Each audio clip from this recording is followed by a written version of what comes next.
Hello everyone, welcome back to our channel. Today we are talking about a serious international issue.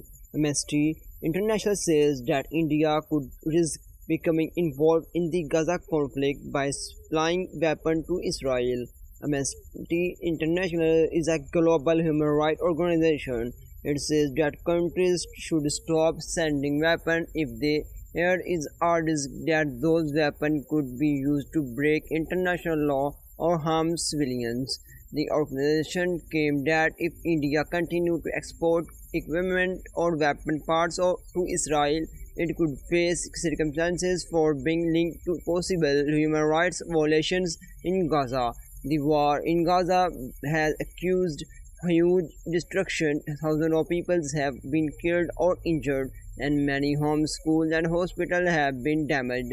Because of this, many human rights groups are calling for a stop to all weapons in transfer to the conflict. India has strong diplomatic and defense ties with Israel.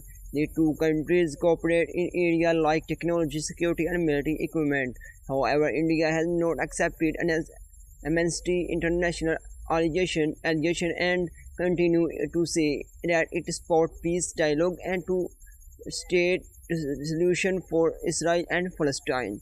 Supporters of Israel agree that the country has the right of defend itself against attack. On the other hand, human rights organizations say that all sides must follow international humanitarian law and protect civilians.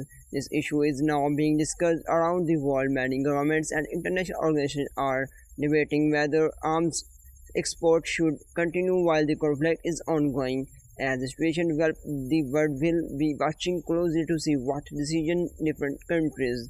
And what do you think about this issue? Tell me your opinion in the comment. Please like and subscribe for more updates. Thank you.